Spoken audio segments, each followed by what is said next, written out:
Hello বন্ধুরা, আমার রান্নাঘরে দেখাবো এই যে ফেলে দেওয়া জিনিস। এই ফেলে দেওয়া রেসিপিটা দিয়েই কিন্তু আজকে একটা রেসিপি বানিয়ে ফেলবো। আর এই রেসিপিটা দিয়ে কিন্তু এক থালা ভাত কিন্তু নিমিশেই কিন্তু শেষ হয়ে যাবে। তো কিভাবে করছি রেসিপিটা আপনারা দেখতে থাকুন পুরো ভিডিওটা। তো তারপরে এই যে দেখুন, আমি কিন্তু কলার খোসাটাকে কেটে নিয়েছি। কেটে নেওয়ার পরে এখানে আমি দিয়ে দিয়েছি কড়াইয়ের মধ্যে তেল দিয়ে কয়েকটা রসুন, কাঁচা লঙ্কা আর শুকনো লঙ্কা আর কালো জিরা দিয়ে সুন্দর করে ভেজে নামিয়ে নিয়েছি। তারপরে দিয়ে দিলাম কলার খোসাটাকে জল দিয়ে আমি সিদ্ধ করে নেব। এবং জলটা শুকিয়ে আসার পরে লবণ, হলুদ আর একটু তেল দিয়ে আমি ভেজে কিন্তু নামিয়ে নিচ্ছি। আর এখন পাটায় বেটে নিব। অসাধারণ কিন্তু খেতে লাগবে। একটু স্বাদ মতো লবণ দিতে হবে।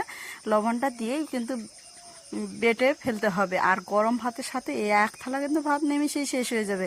তাহলে পুরো ভিডিওটা দেখার পর আপনারাও এরকম রেসিপি কিন্তু কলার খোসা কিন্তু ফেলে দেবেন না। বাড়িতে থাকলে বেটে অবশ্যই দেখবেন এক থালা ভাত কিন্তু খাওয়া যাবে। আর ভিডিওটা ভালো লাগলে অবশ্যই সাবস্ক্রাইব, লাইক,